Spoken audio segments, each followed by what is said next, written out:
Welcome to exam विवेचना। तो दोस्तों, जैसा कि आप लोगों को पता है, हम अपने इस चैनल पर डिस्कस कर रहे हैं जो हमें एचपी पीजीटी हिंदी के लिए न्यू पाठ्यक्रम लगा है, उसे हम यहाँ पर डिस्कस कर रहे हैं। ठीक है, तो इसी के अंतर्गत हम आज जो कहानी डिस्कस करेंगे तो वो है ईदगाह कहानी। ईदगाह कहानी सीधे सीधे से आपसे ये प्रश्न पूछा जा सकता है कि जो ईदगाह कहानी है ये किसकी है, तो ये मुंशी प्रेमचंद की है। आगे ईदगाह कहानी को पढ़ने से पहले जो मुंशी प्रेमचंद है, इनसे संबंधित कुछ महत्वपूर्ण तथ्य है वो आपको बता देता हूँ, क्योंकि कहानी तो हमें लग गई है। कहानी से तो पूछा ही जाएगा, साथ में राइटर से भी पूछा जाएगा, इसलिए जो इनसे संबंधित महत्वपूर्ण तथ्य होते हैं उन्हें भी देखना ज़रूरी हो जाता है। PDF आपको डिस्क्रिप्शन बॉक्स में मिल जाएगी, वहाँ से जाकर आप इसे डाउनलोड कर सकते हो। तो चलिए शुरू करते हैं आज का लेक्चर। वीडियो अच्छा लगे तो इसे लाइक, शेयर और चैनल को सब्सक्राइब अवश्य करना है आपने। चलिए देख लेते हैं। जो मुंशी प्रेमचंद है, इनके ऊपर जो सबसे अधिक कार्य किया है और अच्छा कार्य भी किया गया है तो वो कमल किशोर गोयनका के द्वारा किया गया है। किसके द्वारा? कमल किशोर गोयनका के अनुसार।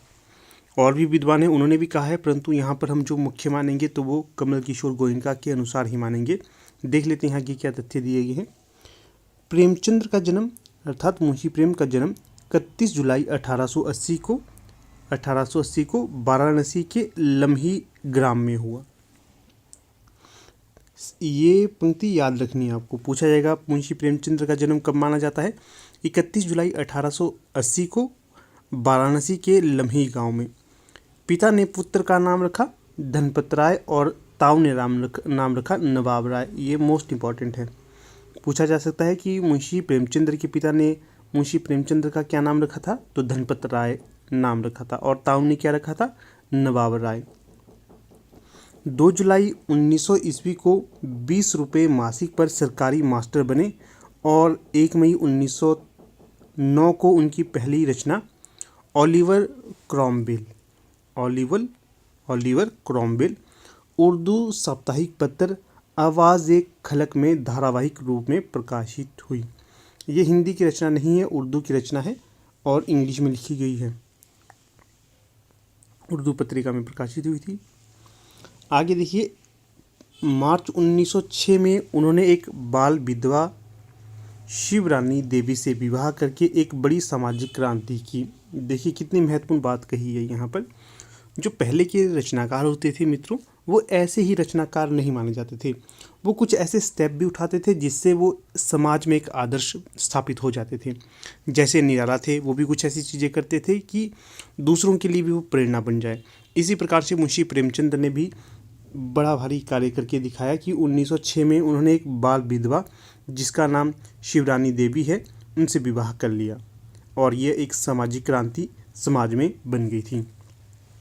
जो शिवरानी देवी ही है, इनके द्वारा ही प्रेमचंद घर में है नामक जो इनकी रचना लिखी गई थी, ये भी नेट की परीक्षा में आपको लगी हुई है, वहाँ पर ये भी काफ़ी महत्वपूर्ण रचना होती है। आगे हम इसको भी देखेंगे।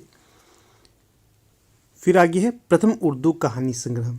जो मुंशी प्रेमचंद का प्रथम उर्दू कहानी संग्रह है तो वो है सोजे वतन, जो जुलाई 1908 में कानपुर से प्रकाशित हुआ, जिसकी कहानियाँ देश प्रेम से परिपूर्ण थी।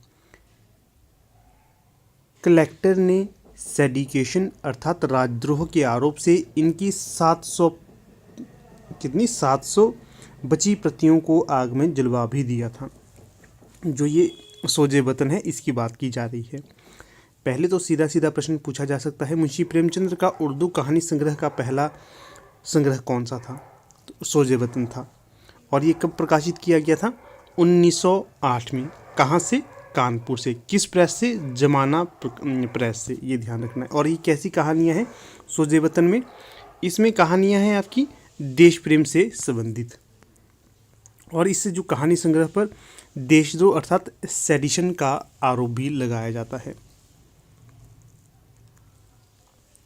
इसके पश्चात आगे है, इस पर उन्होंने अपने मित्र मुंशी दयानारायण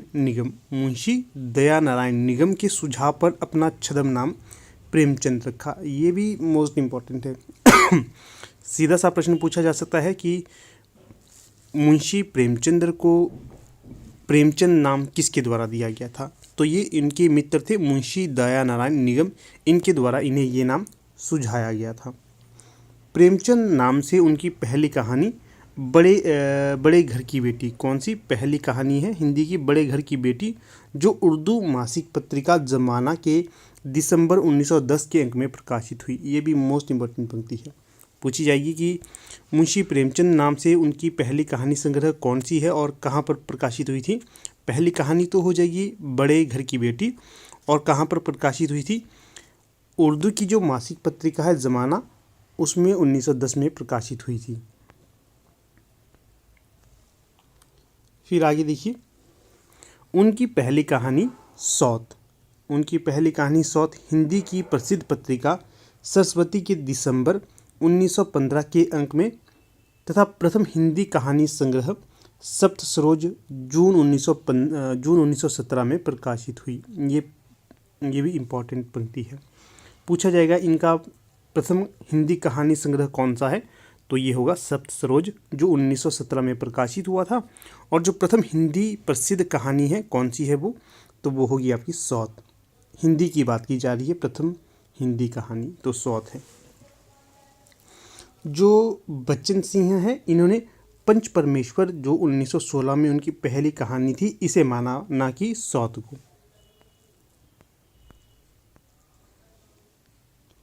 उन्होंने कुल 15 उपन्यास, 300 से कुछ अधिक कहानियाँ, जो मानसरोवर के 8 खंडों में प्रकाशित हैं, 3 नाटक, 10 अनुवाद, 7 बाल पुस्तकें तथा हजारों पृष्ठों के लेख, संपादकीय, भाषण, भूमिका, पत्र आदि की रचना की। लेकिन जो यश और प्रतिष्ठा उन्हें उपन्यास और कहानी से प्राप्त हुई, वह अन्य विधाओं से प्राप्त न हो सकी। यही स्थिति हिंदी और उर्दू भाषा दोनों में ही समान रूप से दिखाई देती है।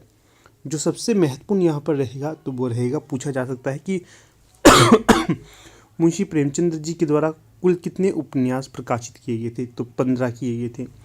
इनके द्वारा कुल कितनी कहानियाँ लिखी गई हैं? 300 से अधिक। ये भी प्रश्न पूछा जा सकता है कि जो मुंशी प्रेमचंद है, इनकी रचनाओं अर्थात कहानियों को कहाँ पर संरक्षित किया गया था? तो जो मानसरोवर नामक कहानी संग्रह है, इसके अंतर्गत इन्हें संग्रहित किया गया है, और ये 8 खंडों में प्रकाशित है। कितने खंडों में? 8 खंडों में। फिर आगे है, निर्मल वर्मा और कमल किशोर गोयनका द्वारा संपादित प्रेमचंद रचना संचयन प्रकाशन साहित्य अकादमी से ये चीज़ें उद्धृत की गई हैं, ये इनका स्रोत है। फिर इनके जो मुंशी प्रेमचंद की प्रमुख कहानी संग्रह है, इन्हें हम देख लेते हैं। देखिएगा, 1917 में इनका कहानी संग्रह आया सप्तसरोज। 1917 में ही इनका दूसरा कहानी संग्रह आया नवनिधि। 1918 में इनका तीसरा कहानी संग्रह आया प्रेम पूर्णिमा। 1923 में चौथा कहानी संग्रह आया प्रेम पच्चीसी। 1924 में आया इनका प्रेम प्रसून।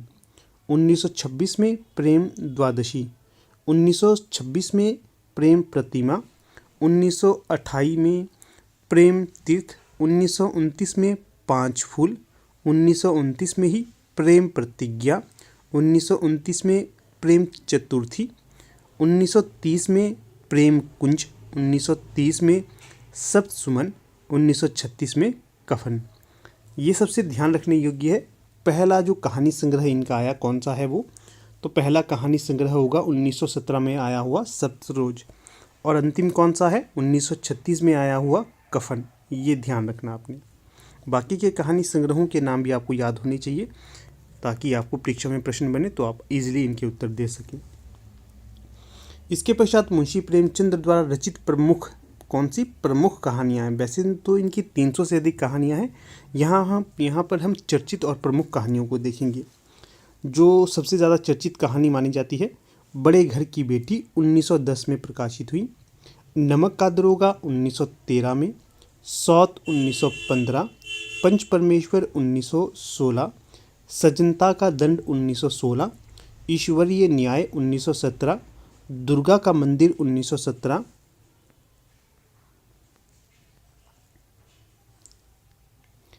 बलिदान 1918, आत्माराम 1920, बूढ़ी काकी 1921, विचित्र होली 1921, गृहदाह 1922, परीक्षा 1923, आप बीती 1923, उद्धार 1924, सवा शेर गेहूं 1924, शतरंज के खिलाड़ी 1925, माता का हृदय 1925, कर्जाकी 1926, सुजान भगत 1927,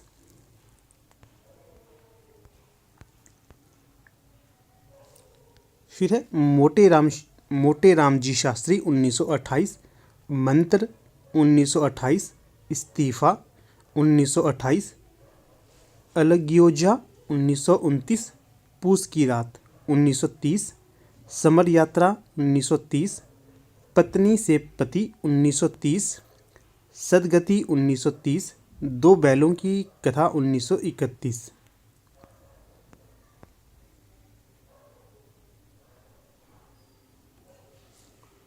फिर है तावान 1931, होली का उपहार 1931, ठाकुर का कुआं 1932, बेटों वाली विधवा 1932, ईदगाह 1933, गुल्ली डंडा 1933, दूध का दाम 1934, रियासत का दीवान 1934, नशा 1934,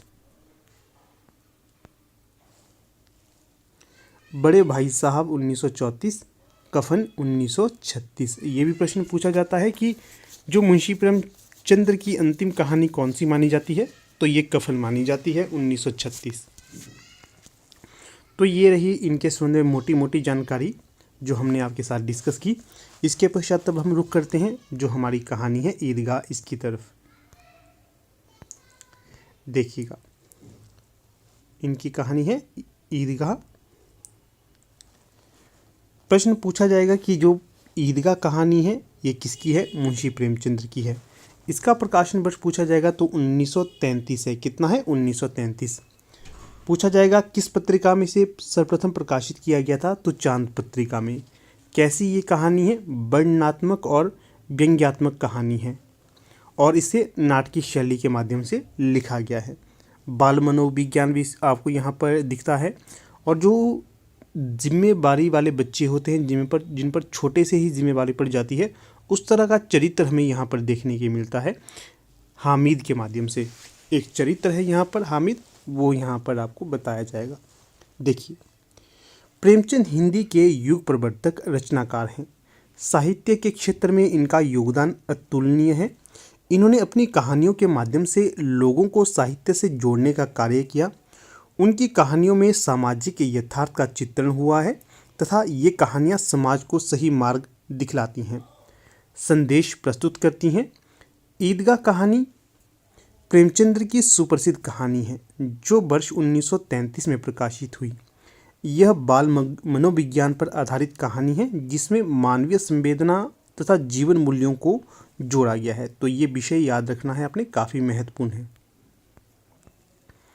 फिर देखिएगा, जो कहानी है इसके जो प्रमुख पात्र हैं इसे हम देख लेते हैं। सीधा सीधा सा प्रश्न यहाँ से पूछा जा सकता है। हामिद, अमीना, महमूद, नूरे, मोहसिन, सामी, ये है इस कहानी के प्रमुख पात्र। इनकी जो विशेषताएं हैं ये भी देख लेते हैं। हामिद कहानी का मुख्य पात्र है जिसकी आयु 4 वर्ष है। पूछा जा सकता है कि जो हामिद है इसकी आयु कितनी है, तो ये 4 वर्ष का बच्चा है। यह तर्कशील और तीव्र बुद्धि वाला बालक है। कैसा है, ये तर्कशील भी है और तीव्र बुद्धि वाला बालक भी है। अमीना, यह एक वृद्ध स्त्री तथा हामिद की दादी है। पूछा जा सकता है ईदगाह कहानी में हामिद की दादी का क्या नाम था, तो इसका नाम था आमीना। हामिद के पालन पोषण की जिम्मेवारी इसी पर थी, किस पर, अमीना पर। महमूद, नूरे, मोहसिन, सामी कहानी के अन्य बाल पात्र हैं जो अपने कथनों के माध्यम से कहानी के विकास को गति प्रदान करते हैं। इम्पॉर्टेंट है, ये भी आपको याद रखना है। इसके पश्चात आगे है ईदगाह कहानी की समीक्षा। ईदगाह कहानी का कथानक मुसलमानों के पवित्र पर्व ईद पर आधारित है। रमज़ान के रोज़ों के लंबे इंतज़ार के बाद ईद का दिन आया और मोहल्ले के सभी बच्चों में विशेष उत्साह है। सभी बच्चों के पास खर्च करने को पैसे हैं, परंतु अमीना जो हामिद की दादी है, ये परेशान है कि वह हामिद को पैसे कैसे दे।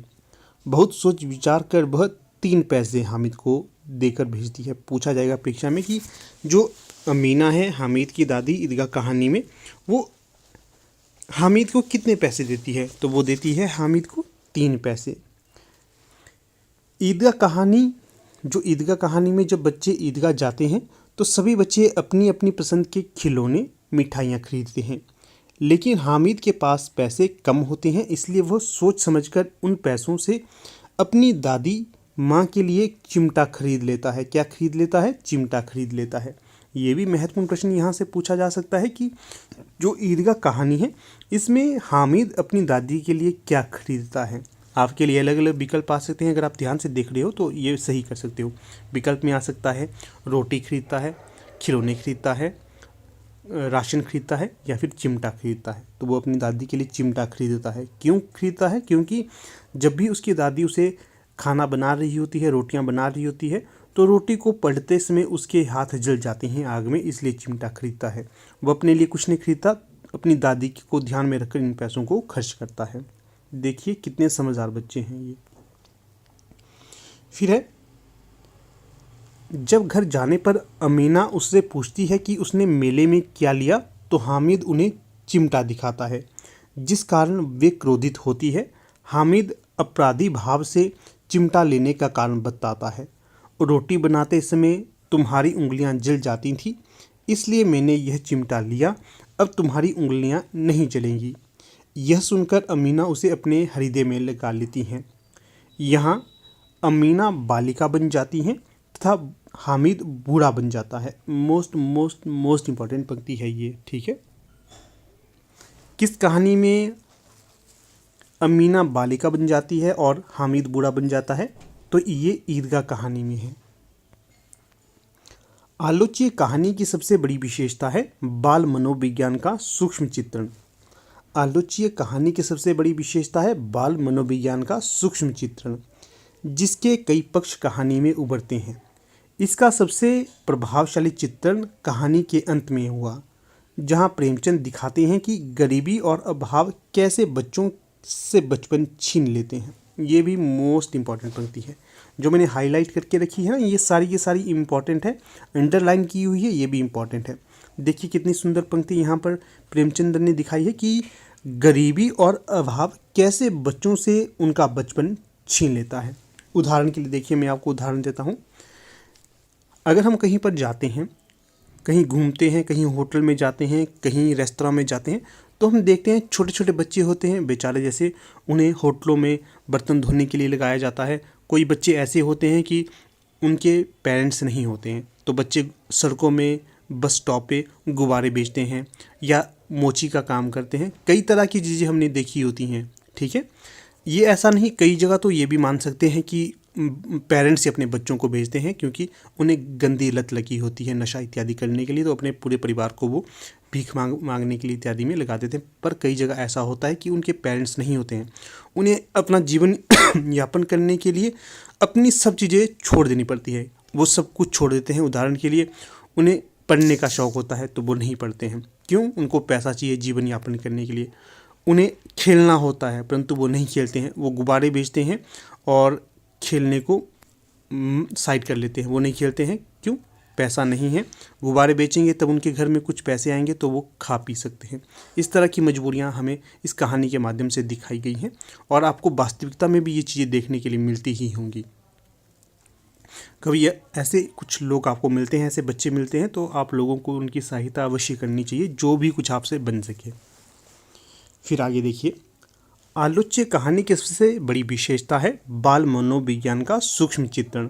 ये हमने देख लिया यहाँ तक, तथा उन्हें बड़ों की तरह व्यवहार करने पर मजबूर कर देती है। गरीबी ऐसी होती है जो उन्हें अभाव में जीना सिखा देती है, उन बच्चों का जीवन छीन लेती है, बचपन छीन लेती है, तथा उन्हें बड़ों की तरह व्यवहार करने को मजबूर कर देती है। इस कहानी की संवेदना बाल मनोविज्ञान के रास्ते सामाजिक राजनीतिक व्यवस्था तक भी पहुंच जाती है। खिलौनों को लेकर बच्चों के बीच होने वाली बातचीत के माध्यम से प्रेमचंद ने व्यंग्यात्मक ढंग से भ्रष्टाचार, जातिवाद, न्याय व्यवस्था, लोक विरोधी रूप पर कड़ा प्रहार किया है। इम्पोर्टेंट है ये पंक्ति। प्रेमचंद ने इस कहानी में समाज में व्याप्त सामाजिक आर्थिक असमानता को भी अभिव्यक्त किया है।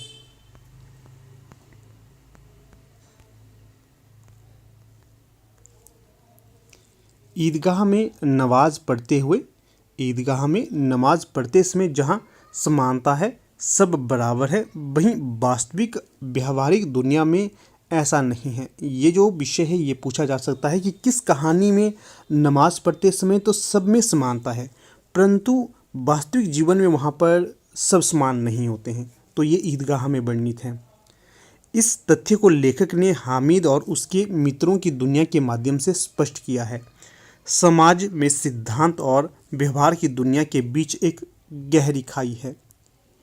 प्रस्तुत कहानी का कथानक सरल है, लेकिन इसका विकास बच्चों के आपसी संवादों तथा हंसी मजाक से किया गया है, जिससे कहानी की रोचकता बढ़ गई है।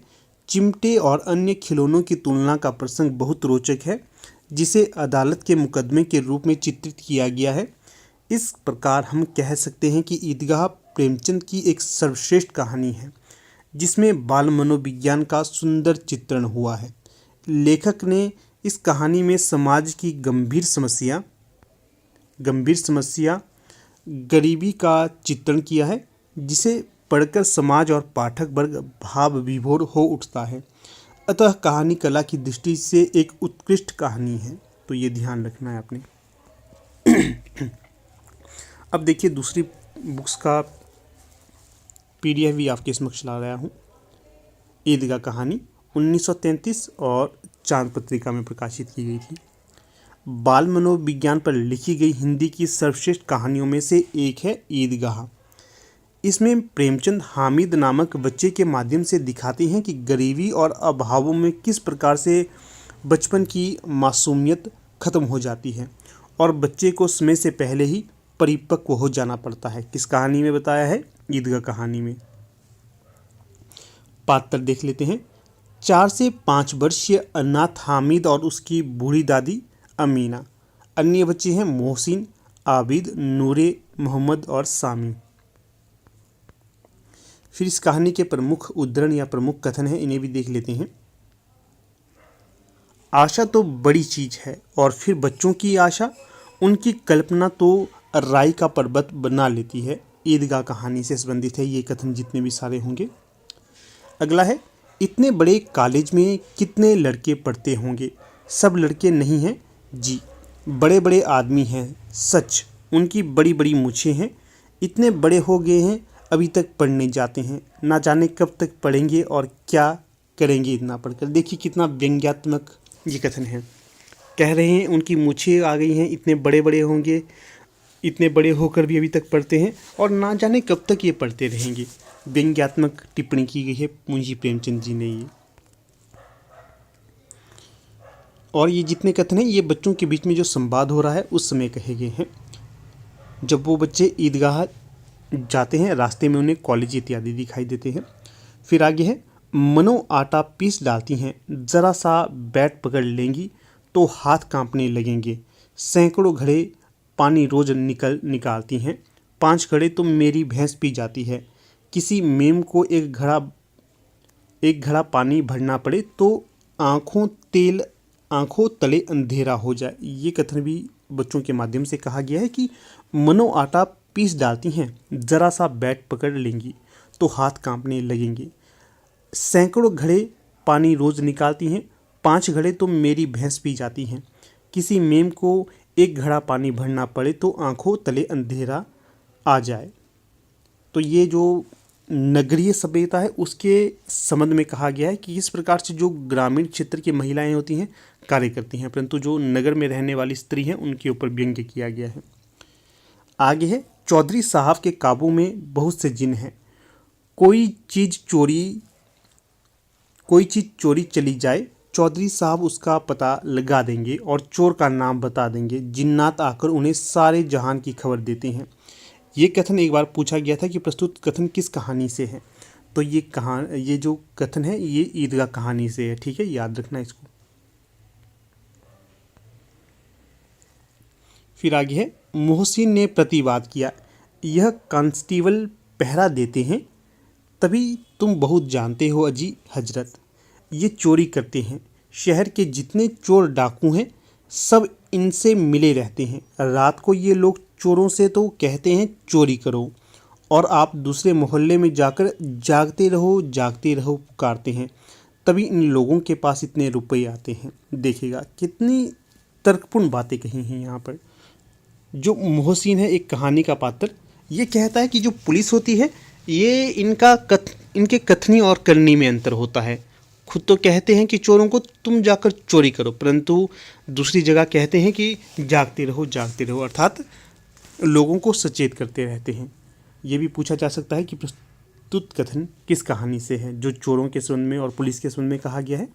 तो ये ईदगाह कहानी में पात्र मोहसिन के द्वारा कहा गया है। इसके पश्चात अगला कथन यहाँ पर है, यहाँ कोई धन और पद नहीं देखता, इस्लाम की निगाह में सब बराबर हैं। कितना सुंदर संचालन है, कितनी सुंदर व्यवस्था।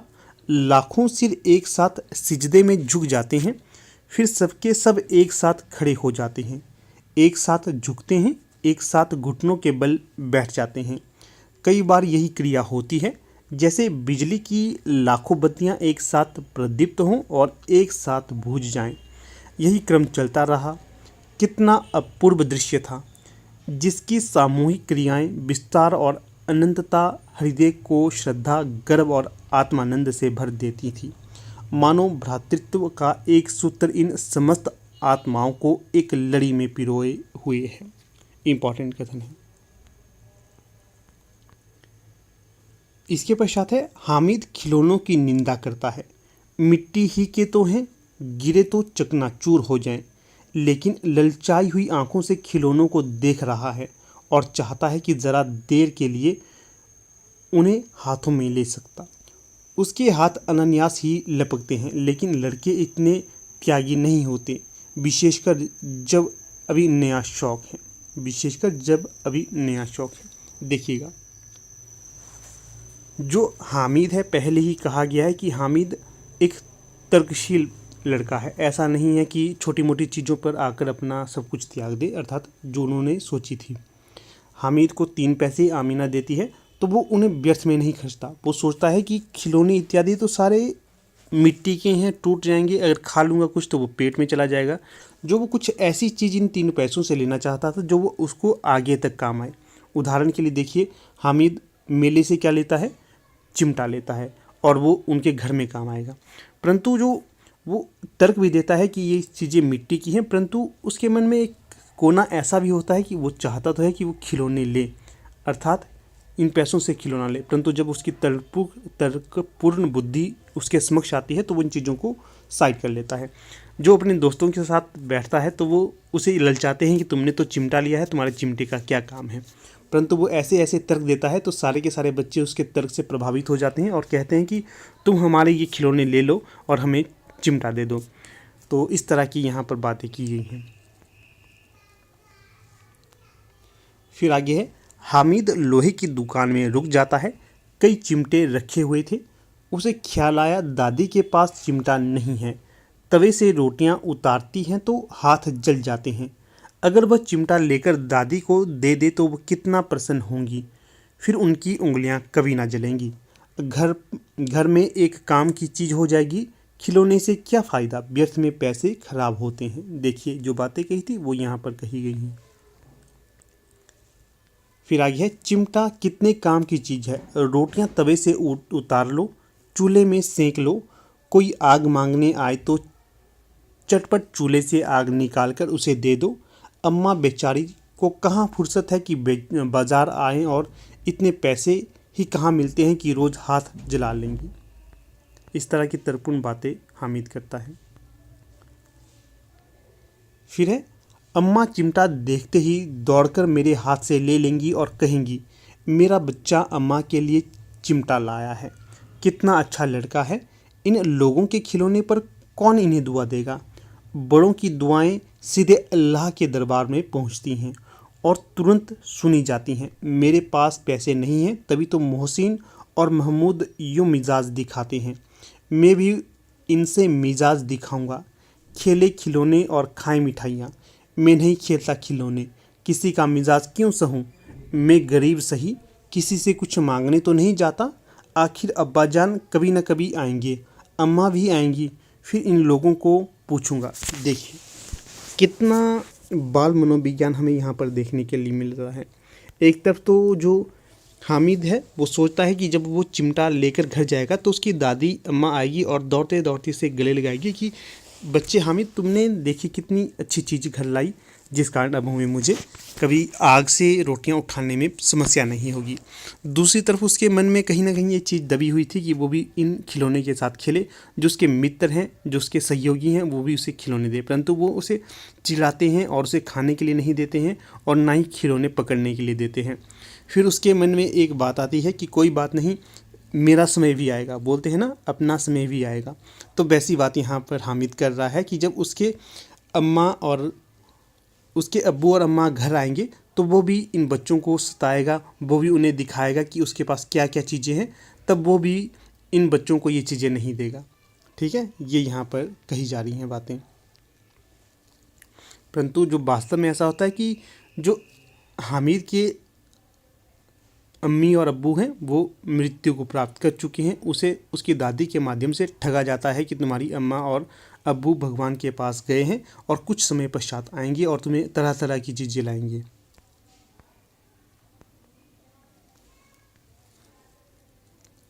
फिर आगे है, एक एक को टोकरियाँ खिलौने दूं और दिखा दूं कि दोस्तों के साथ इस तरह का सलूक नहीं किया जाता। तो यहाँ पर देखिए ये बात भी कह रहा है हामिद कि वो जब उसके अम्मी और अब्बू घर आएंगे तो वो उन्हें तरह तरह की चीज़ें भी देगा।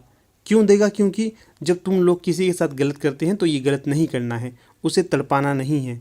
अगर तुम्हारे पास कोई चीज़ है तो तुम दूसरे को भी कुछ समय के लिए वो चीज़ें दे सकते हो ताकि वो भी उन चीज़ों का आनंद ले सके। आगे है, अभी कंधे पर रखा बंदूक हो गई, हाथ में ले लिया फ़कीरों का चिमटा हो गया। चाहूँ तो इससे मजीरे का काम ले सकता हूँ। एक चिमटा जवान दूँ तो तुम लोगों के सारे खिलौने की जान निकल जाए। तुम्हारे खिलौने कितना ही जोर लगाएं, मेरे चिमटे का बाल भी बांका नहीं कर सकते। मेरा बहादुर शेर है चिमटा। तो यहाँ पर हामिद बच्चों को चिढ़ाते समय अपने चिमटे की तारीफ़ करता है और इस तारीफ़ से सारे के सारे बच्चे प्रभावित भी होते हैं और चिमटा लेने के लिए आतुर होते हैं। आगे है, आग में बहादुर ही कूदते हैं जनाब। तुम्हारे यह वकील, सिपाही और भिश्ती लौंडियों की तरह घर में घुस जाएंगे। आग में कूदना वह काम है जो यह रुस्तमे हिंद कर सकता है। रुस्तमे हिंद, कितनी खतरनाक बात कही है, गहरी बात। पूछा जा सकता है ये प्रश्न कि ईद कहानी में रुस्तमे हिंद किसे कहा गया? तो चिमटे को कहा गया है रुस्तमे हिंद। नोट करिएगा, प्रश्न ये बन सकता है, बड़ा इंपॉर्टेंट है। इसके पश्चात आगे है, कानून मुंह से बाहर निकलने वाली चीज़ है, उसको पेट के अंदर डाल दिया जाए, बेतुकी सी बात होने पर भी कुछ नयापन रखती है। बुढ़िया का क्रोध तुरंत स्नेह में बदल गया और स्नेह भी वह नहीं जो प्रगल्भ होता है और अपनी सारी कसक शब्दों में बिखेर देता है। यह मूक स्नेह था, खूब ठोस, रस और स्वाद से भरा हुआ। बच्चे में कितना त्याग, कितना सद्भाव और कितना विवेक है। मोस्ट इम्पॉर्टेंट पंक्ति है ये वाली भी। यहाँ पर जब हामिद अपनी दादी के लिए चिमटा लेकर जाता है तो पहले तो उसकी दादी को क्रोध आता है कि कितना बेवकूफ़ बच्चा है ये, इसे ये पैसे कुछ खाने के लिए, कुछ खरीदने के लिए दिए थे और ये बच्चा क्या करता है, एक चिमटा लाता है। शुरू में दादी उसे बहुत डांटती है और बहुत गालियाँ देती है कि तुम्हें ये नहीं करना चाहिए था। जब बच्चा अपनी शब्दों के माध्यम से, अपने कोमल आवाज़ के माध्यम से कहता है कि ये सब दादी मैंने तुम्हारे लिए ही किया था, क्यों, तुम्हारे हाथ बार बार जलते थे रोटी बनाते समय। जब बुढ़िया समझ जाती है तो वो गदगद हो जाती है कि उसने ऐसा पोता पाया है। फिर है, बच्चे हामिद ने बूढ़े हामिद का पार्ट खेला था। बुढ़िया अमीना बालिका अमीना बन गई। वह रोने लगी, दामन फैलाकर हामिद को दुआएं देती थी और आंसू की बड़ी बड़ी बूंदें गिराती थी। हामिद इसका रहस्य क्या समझता? ये भी इम्पोर्टेंट पंक्ति है, वैसे पूछी नहीं जाएगी परंतु काफ़ी महत्वपूर्ण है।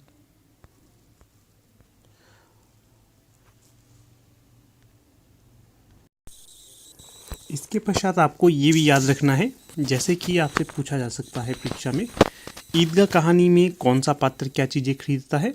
जैसे देखिए, जो हामिद क्या खरीदता है ईदगाह कहानी में, हामिद खरीदता है चिमटा, ठीक है। फिर दूसरा जो पात्र है महमूद, ये क्या खरीदता है?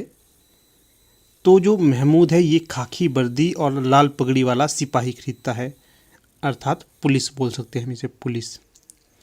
इसके पश्चात अगला पात्र है मोहसिन। मोहसिन मोहसिन ये क्या खरीदता है? ये खरीदता है भिश्ती। क्या खरीदता है? भिश्ती। ये भी ध्यान रखना है आपने। फिर है जो नूरे, क्या खरीदता है? नूरे, एक पात्र नूरे भी है। ये क्या खरीदता है मेले से? ये खरीदता है मेले से वकील। वकील। सम्मी क्या खरीदता है? सम्मी, सम्मी खरीदता है खंजरी। सम्मी खंजरी, खंजरी, सम्मी खंजरी खरीदता है। इस प्रकार से ये आपको याद रखना है सारे का। नूरे वकील खरीदता है, सम्मी खंजरी, और जो हामिद चिमटा खरीदता है, मोहम्मद पुलिस खरीदता है, और जो मोहसिन ये बिश्ती खरीदता है। ये चीज़ें आपको याद रहनी चाहिए।